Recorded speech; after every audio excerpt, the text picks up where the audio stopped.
Graça e paz, igreja. Vamos abrir a palavra do Senhor em Marcos.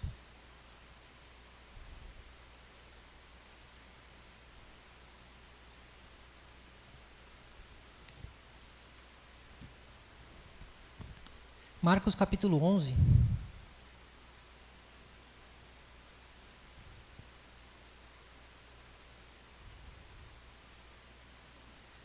Nós vamos ler duas porções de texto.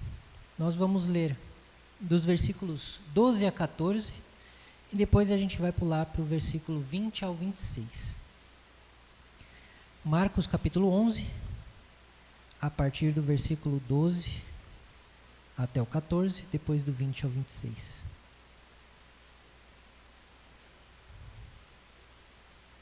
Diz assim a palavra de Deus.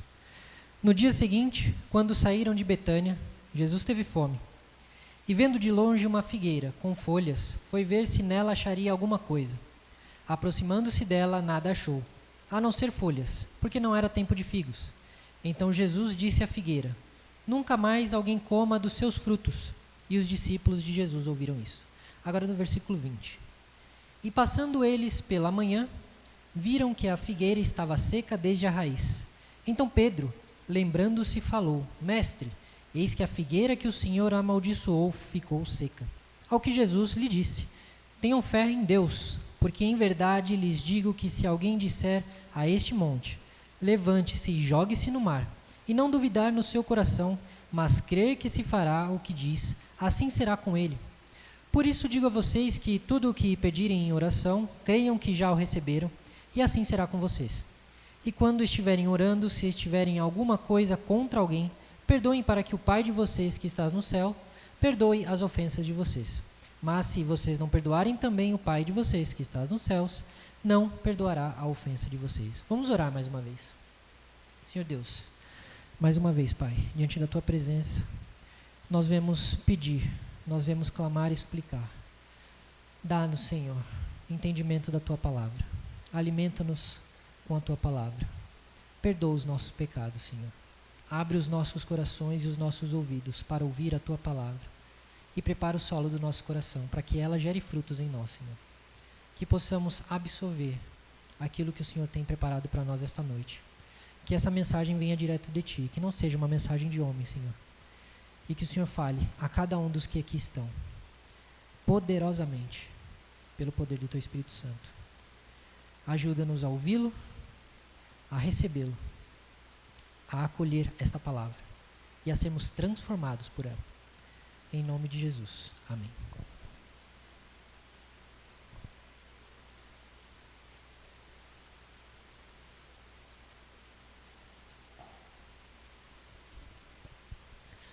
Semanas antes do dia D, na Segunda Guerra Mundial, os aliados, eles precisavam enganar os alemães sobre onde eles atacariam, para que o ataque fosse efetivo.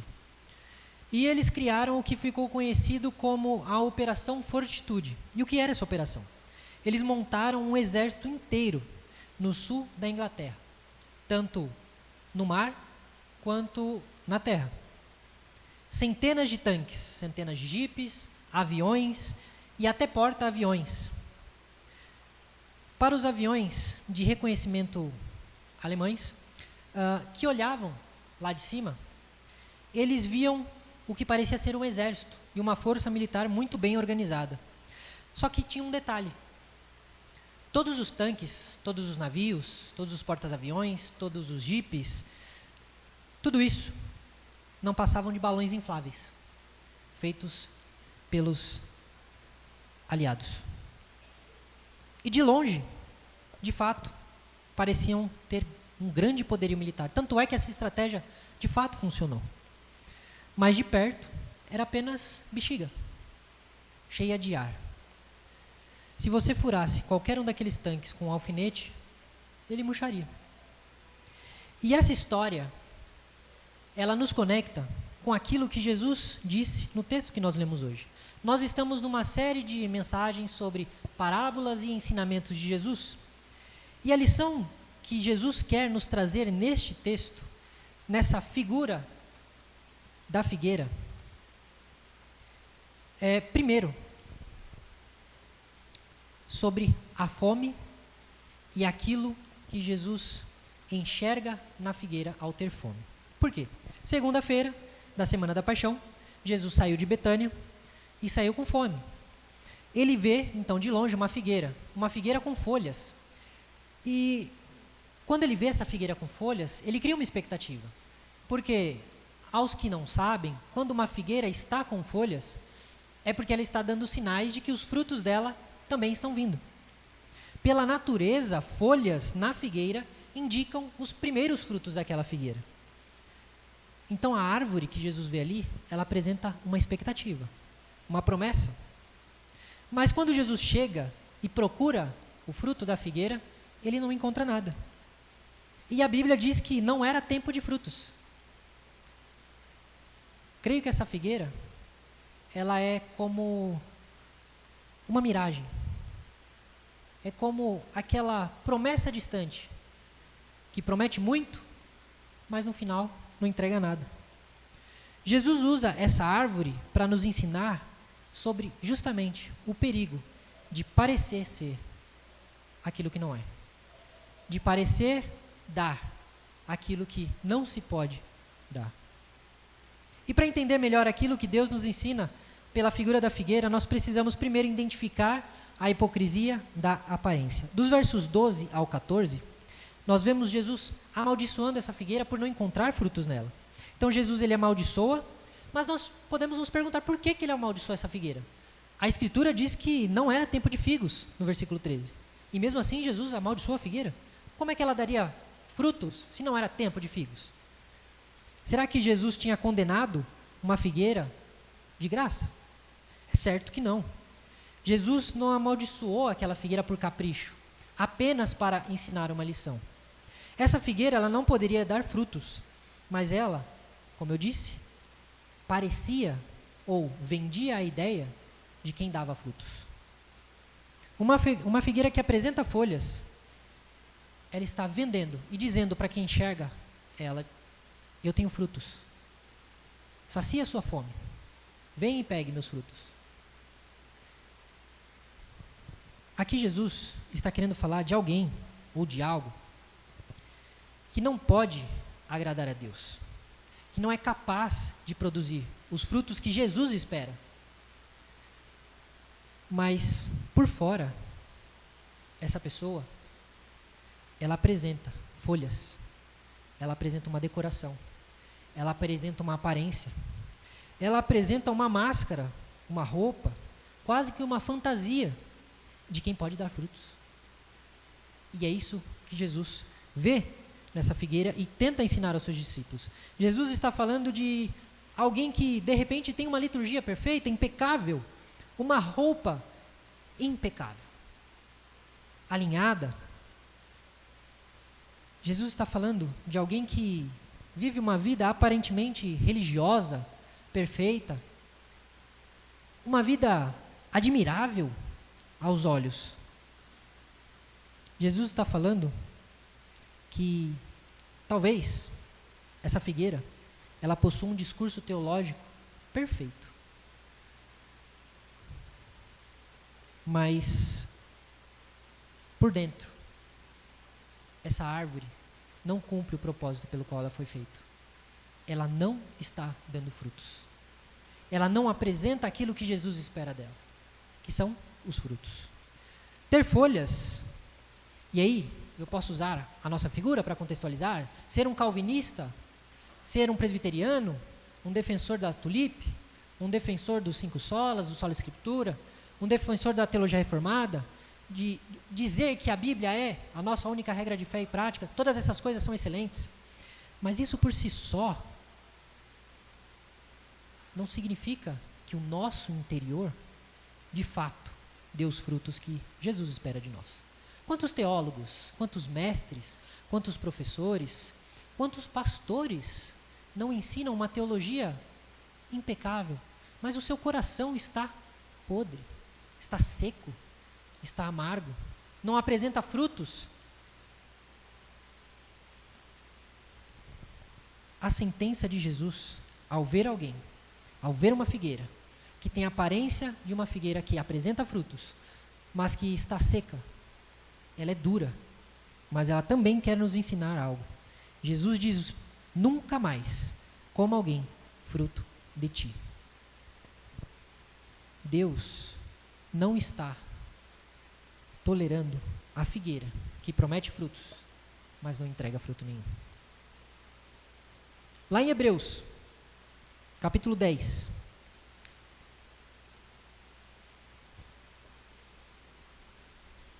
versículos 26 a 31.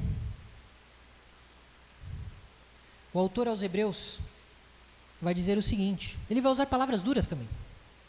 Porque se continuarmos a pecar de propósito, depois de termos recebido o conhecimento da verdade, já não resta sacrifício pelos pecados. Pelo contrário, resta apenas uma terrível expectativa de juízo e fogo vingador prestes a consumir os adversários. Quem tiver rejeitado a lei de Moisés, morre sem misericórdia, pelo depoimento de 2 ou 3 testemunhas. Imaginem quanto mais severo deve ser o castigo daquele que pisou o Filho de Deus, profanou o sangue da aliança com o qual foi santificado e insultou o Espírito da graça. Pois conhecemos aquele que disse: a mim pertence a vingança, eu retribuirei. E outra vez, o Senhor julgará o seu povo. Horrível coisa é cair nas mãos do Deus vivo. Às vezes eu fico pensando na minha vida, não que eu tenha vivido muito, mas no pouco tempo que eu já vivi, e eu fico refletindo quantas vezes a minha vida, a minha roupa, a minha postura, as minhas palavras estavam impecáveis, mas o meu coração estava árido e distante do Senhor. Eu cresci na igreja. Eu desde cedo frequentei a igreja. Meus pais, meus avós, todos frequentam a igreja. E quantas vezes eu não fui à igreja e por fora estava tudo bem, mas por dentro eu estava seco e longe do Senhor. A figueira, portanto, ela pode ser cada um de nós em algum momento da nossa vida. Às vezes nós estamos vivendo a nossa fé e a nossa vida de igreja, mas nós estamos vivendo no automático. Às vezes nós carregamos uma imagem muito errada de nós mesmos, principalmente quando nós recebemos reconhecimento e elogio dos outros. Muitas vezes as pessoas dizem: você é uma bênção. Muitas vezes as pessoas dizem: que prazer é ter você aqui conosco. E eu não estou dizendo que elas estão mentindo, mas às vezes esses elogios sobem ao nosso coração e nos cega para a realidade do nosso coração e daquilo que nós estamos vivendo internamente diante de Deus. E isso também, por si só, é uma luta que o diabo pode usar para nos desviar dos caminhos do Senhor, para nos orgulhar da nossa religiosidade, para nos orgulhar daquilo que nós temos feito. Ouvimos tanto que somos uma bênção, que somos homens e mulheres de Deus, que nós podemos estar tentados a olhar para as nossas próprias obras, para as nossas próprias roupas, para aquilo que nós fazemos, para a nossa própria performance, e esquecer da realidade. Será que eu evidencio o fruto do Espírito na minha vida? Talvez alguém possa se perguntar, então, o que eu faço, então? Como analisar isso? Como identificar isso? O que fazer diante disso? Jesus não quer apenas dar uma bronca. Jesus não quer apenas bater os seus filhos. Aliás, Jesus não quer isso. Às vezes precisa, mas não é isso que Ele quer. Ele quer que nós vejamos o caminho que estamos andando, para que trilhemos o caminho correto. Ele quer nos endireitar, Ele quer nos ensinar, Ele quer nos mostrar qual o caminho a seguir, para que a nossa vida não seja uma vida de frustração, uma vida de mentiras, uma vida distante dEle. E aí você pode se perguntar, será que eu sou uma árvore que alimenta, que produz frutos, obras de justiça? Será que o fruto do Espírito é visível na minha vida? Será que eu tenho paciência? Será que eu sou manso? Será que eu tenho domínio próprio? Será que eu amo até os meus inimigos? Será que eu perdoo? Será que eu sou alegre, bondoso? Será que eu sou fiel? Ou será que se eu pudesse ouvir o que pensam sobre mim, o que falam de mim, eu ouviria que eu sou imoral, seja no falar ou no agir, que eu sou impuro na minha mente, que eu sou um libertino, que eu sou idólatra, que eu crio inimigos, que eu sou um divisor, que eu crio panelinhas, que eu sou um fofoqueiro, que eu tenho ciúme de todo mundo, que eu sou explosivo, que eu sou grosseiro, que eu sou rancoroso, que por onde eu passo eu só gero contendas. O que será que eu apresento para as pessoas, ofereço para as pessoas? Nós precisamos identificar se nós estamos sendo hipócritas no nosso agir, na imagem que nós vendemos aos outros, na palavra que nós falamos aos outros. Deus, Ele prefere a nossa honestidade. A honestidade de quem admite que é um pobre pecador, que é um miserável pecador, que carece da graça de Deus, que precisa mudar, que reconhece as suas falhas, que reconhece que muitas vezes é muito pior do que acha que é. Deus prefere essa honestidade do que alguém que se orgulha da sua santidade, mas uma santidade que não gera fruto algum. Nós não precisamos usar máscaras na igreja. Nós não precisamos enfeitar a nossa vida na igreja. Porque a graça de Cristo é ela que cobre a nossa nudez. É ela que cobre as nossas falhas. Não como se as falhas não existissem, mas como aquele que trabalha nas nossas fraquezas, para que elas deixem de ser aquelas fraquezas que nos tiram do caminho do Senhor. É a graça de Cristo que transforma cada um de nós, para que cada vez mais possamos avançar em direção a sermos pessoas mais parecidas com Jesus Cristo.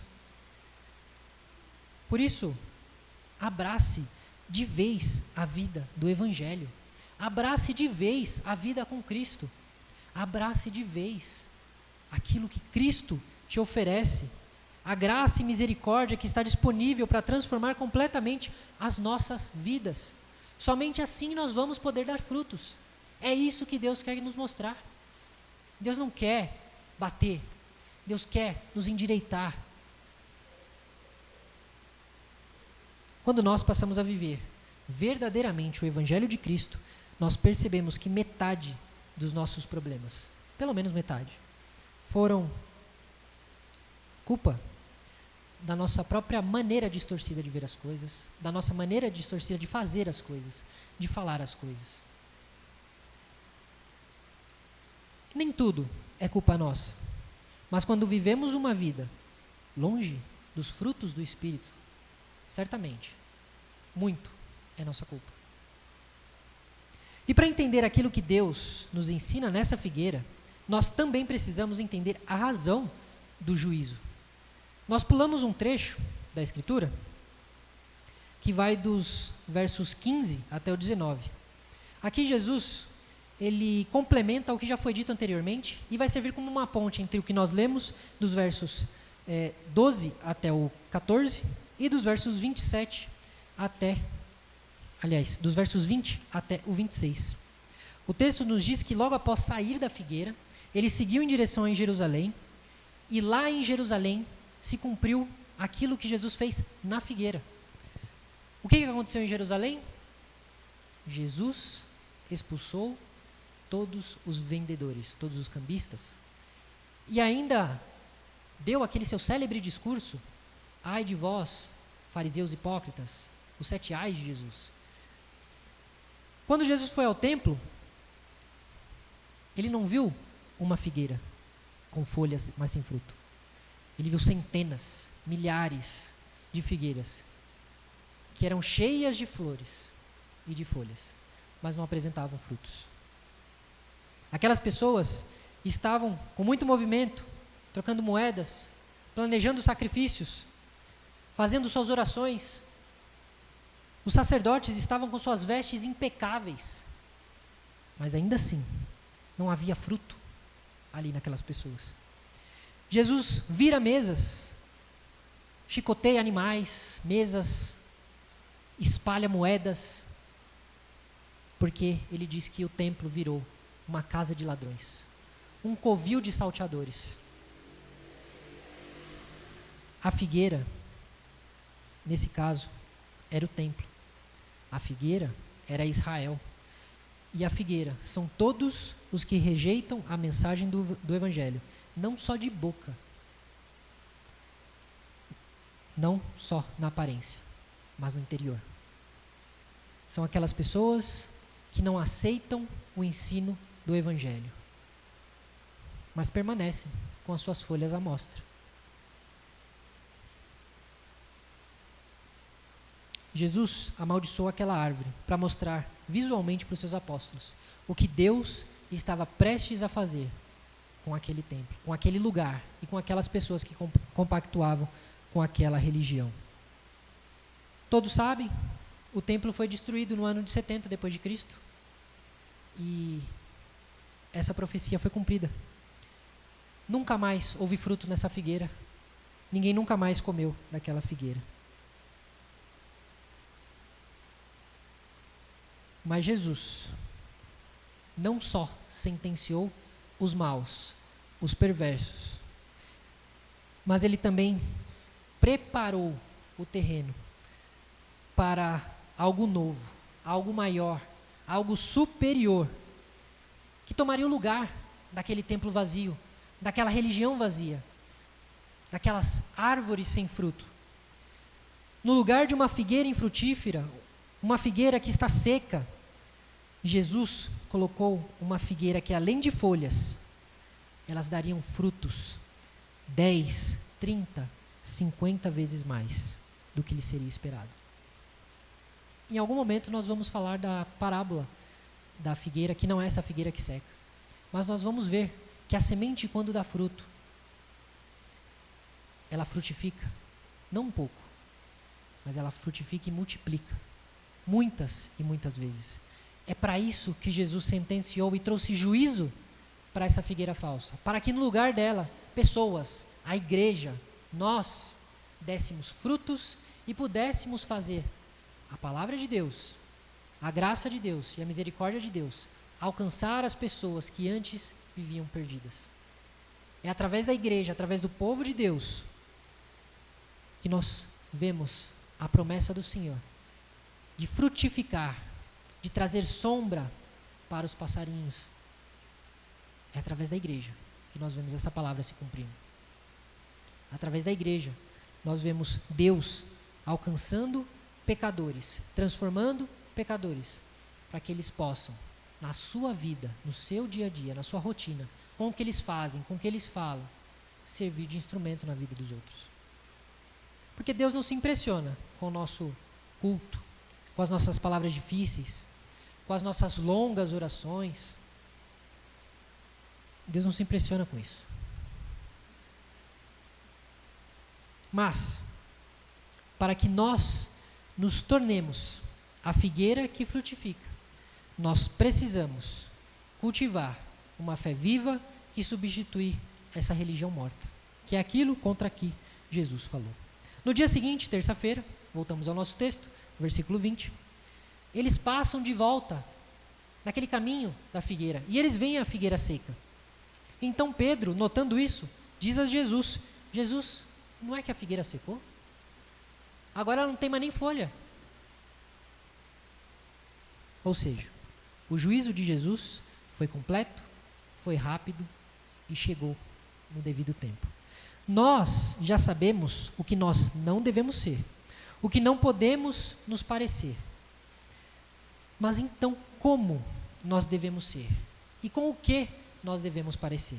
Para que nós não sejamos essa figueira de quem Jesus diga que você jamais produza frutos e que ninguém mais coma de ti.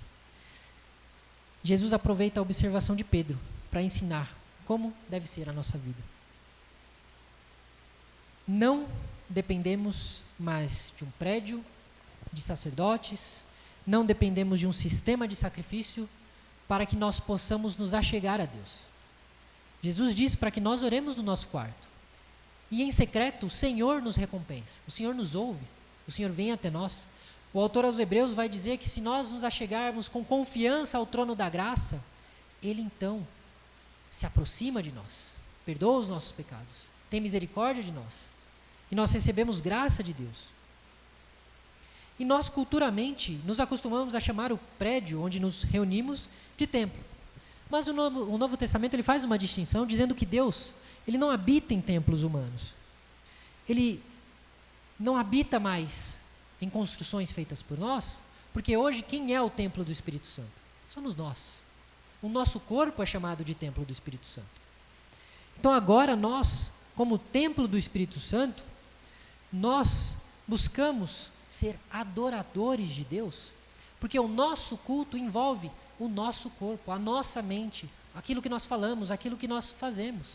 E Jesus quer ensinar a Pedro, aos seus apóstolos, a nós, que para nós não sermos como a figueira, nós precisamos ser templo do Espírito Santo.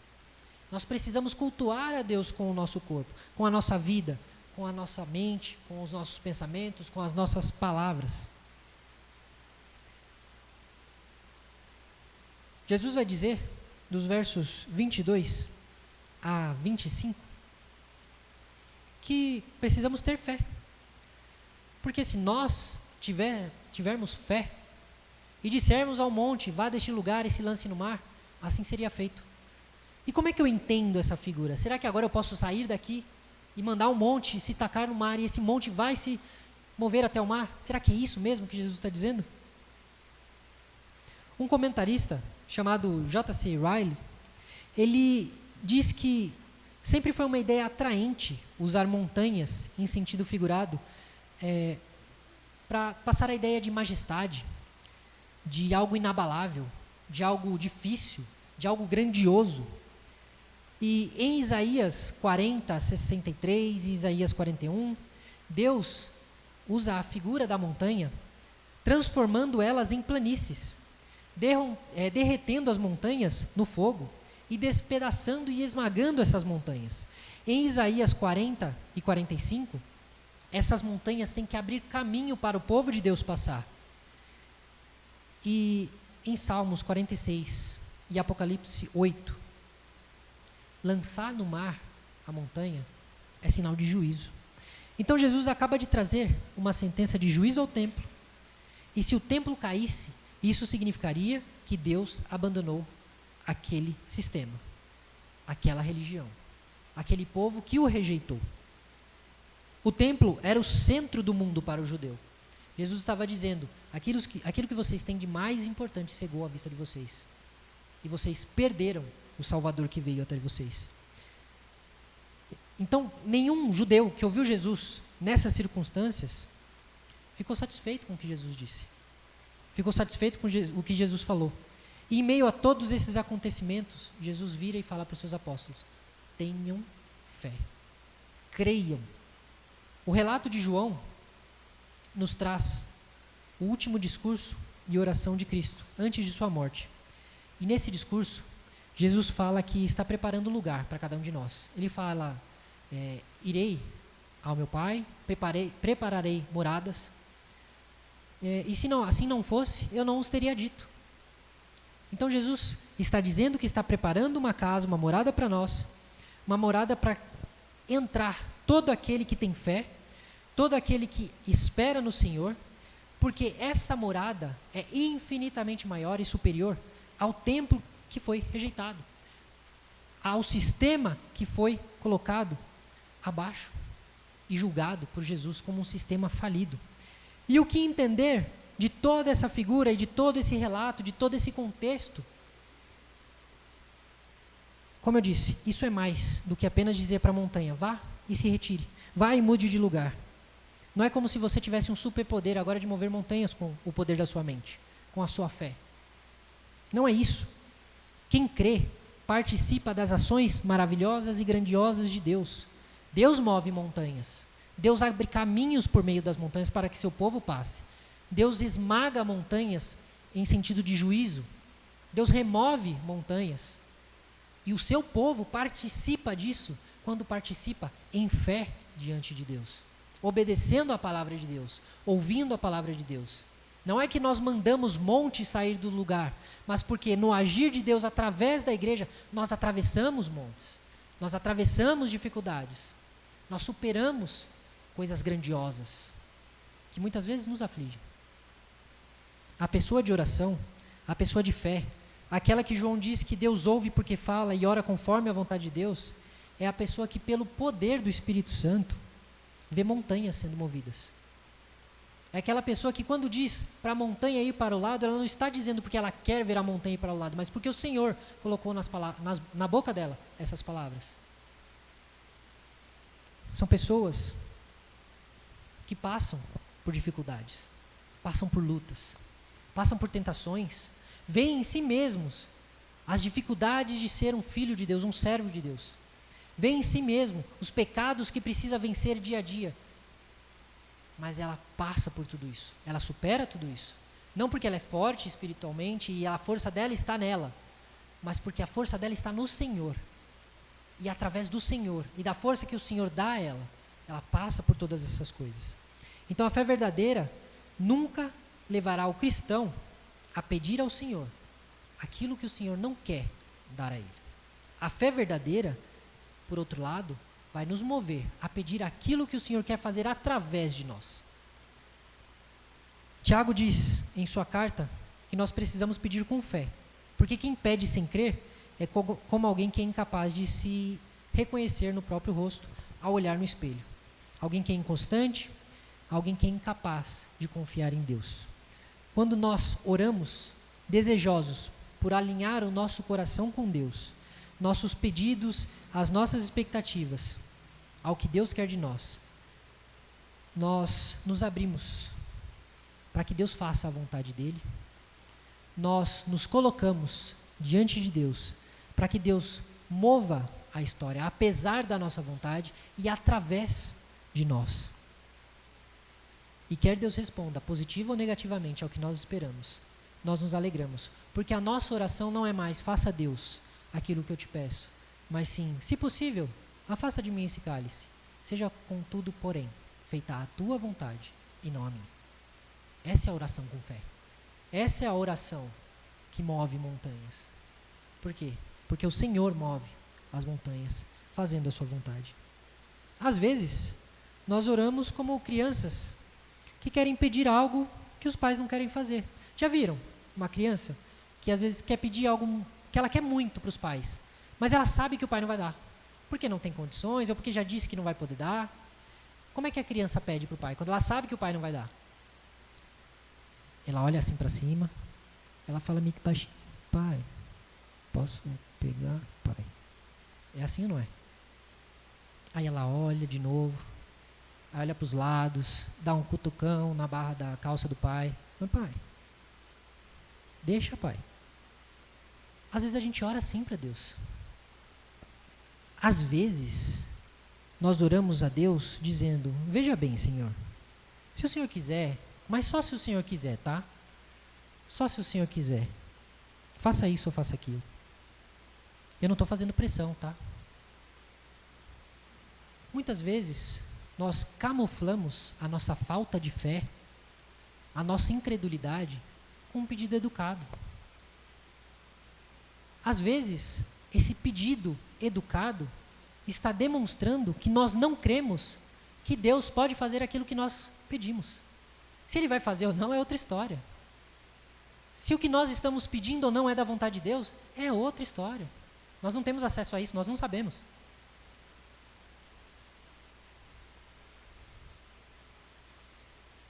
É claro que nós não podemos jamais, nós não podemos cair no erro daqueles que determinam o que Deus deve fazer. Daqueles que usam de eu declaro, eu determino, porque eu não aceito, porque Deus vai fazer, porque eu não aceito que seja assim, e vai ser do jeito... Isso nós jamais podemos fazer em nossas orações. Porque nós não mandamos em Deus. Nós não damos ordem a Deus. Mas nós podemos chegar com confiança diante do trono da graça e pedir, Pai, faça isso, Pai.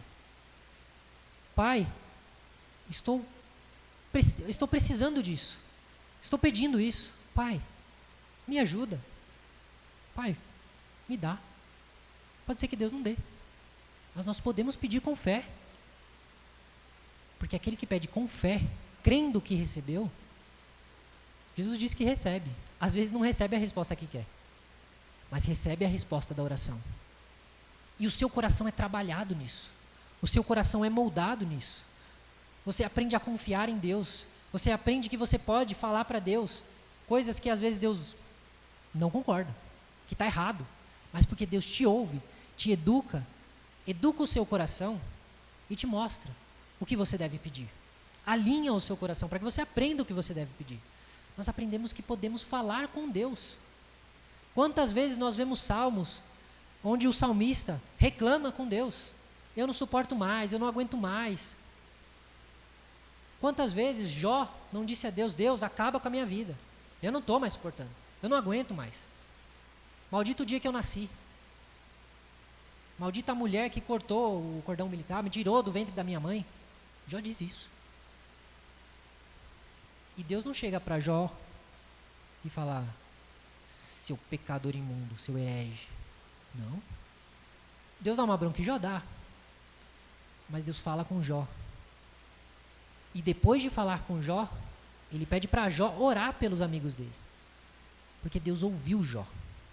Ele não aceitou tudo que Jó disse, não concordou com tudo que Jó disse, mas ele ouviu Jó. Deus ouve a gente, igreja. Se o teu pedido não é pecaminoso, peça crendo, peça com confiança. Peça pela vontade de Deus. Tenha fé.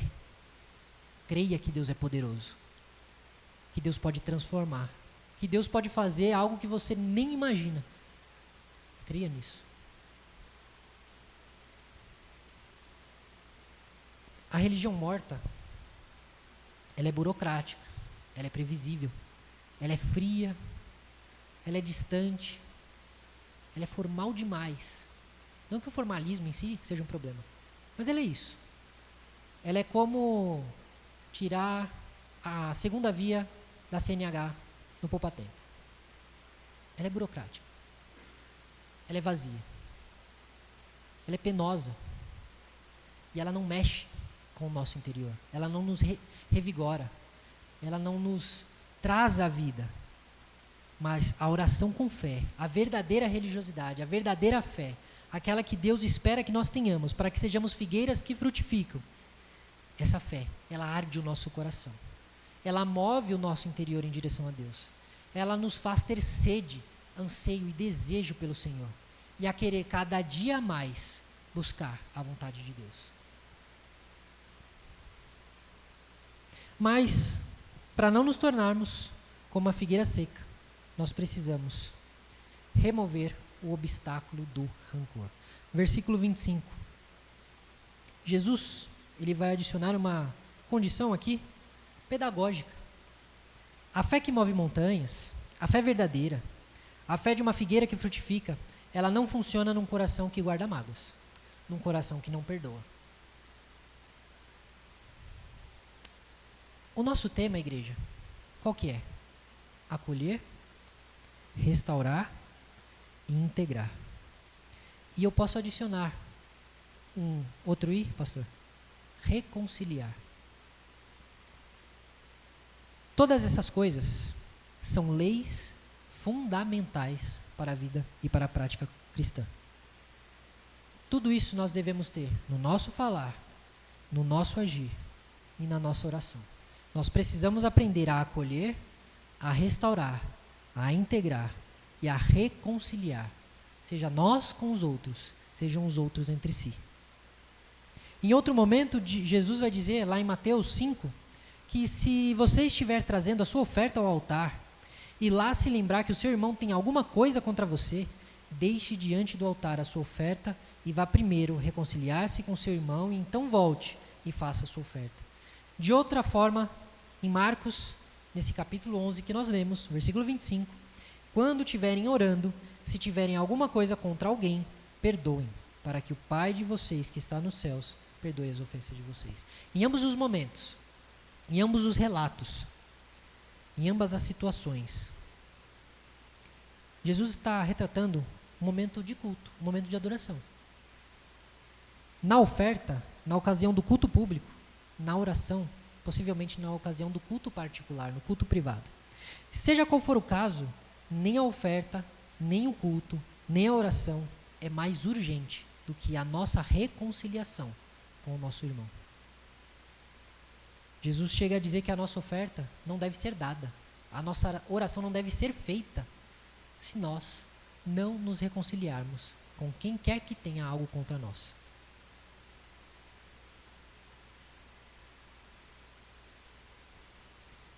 No caso desse texto de Marcos, Jesus não especifica se ele está falando de perdoar um irmão na fé ou de perdoar de forma geral. Ele é mais abrangente. Ele diz sobre toda e qualquer pessoa que possa ter algo contra nós. Toda e qualquer pessoa que eu possa ter algo contra. Ele é mais amplo. E por ser mais amplo, Jesus não manda, como no primeiro exemplo, não nos manda ir nos reconciliar com essa pessoa. Por quê? Muitas vezes não é possível. Muitas vezes a pessoa não quer se reconciliar conosco. Muitas vezes a pessoa quer distância de nós. Muitas vezes a pessoa se recusa a nos ouvir. Por isso que Jesus também diz, se você tiver algo contra alguém, ou alguém tiver algo contra você, e você não puder se reconciliar pessoalmente com essa pessoa, se a reconciliação não for possível, não porque você é omisso, mas porque a pessoa rejeita a reconciliação, perdoe essa pessoa. Você perdoe essa pessoa. Se não é possível ir até ela, perdoe essa pessoa no seu coração, na sua vida. E nós devemos perdoar, como o próprio Jesus vai dizer, sobre o risco de não sermos perdoados por Deus. Como é a oração que nós repetimos domingo após domingo de manhã? Perdoai as nossas dívidas. É só isso. Assim como, tem um assim como o quê? Perdoamos os nossos devedores. Quando nós dizemos assim como, nós estamos estabelecendo uma comparação entre o que foi dito antes e o que é dito depois. Nós estamos declarando a Deus, Deus me perdoa do mesmo jeito, com o mesmo rigor, da mesma forma com que eu tenho perdoado. Aí eu pergunto, eu tenho perdoado com o rigor que eu espero que Deus me perdoe? Da mesma forma que eu espero que Deus me perdoe?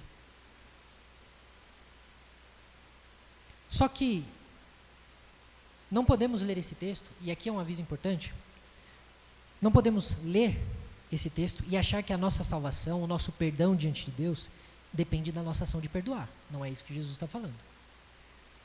Eu não vou ser aceito diante de Deus porque eu fiz algo a Deus.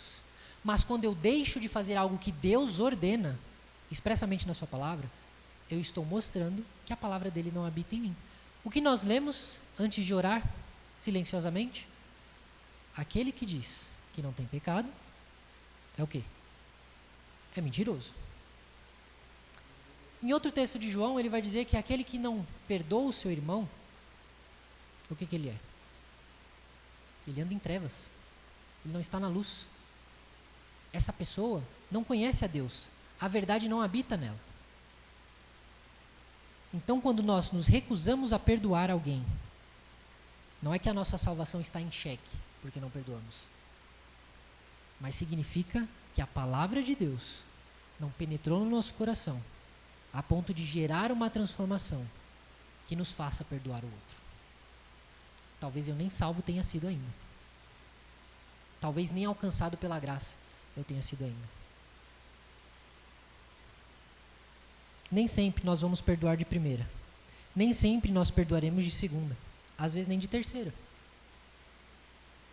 Mas se nós estivermos dispostos a buscar tanto o perdão quanto oferecer o nosso perdão, certamente Deus nos dará graça para perdoar. E nos dará graça nos perdoando.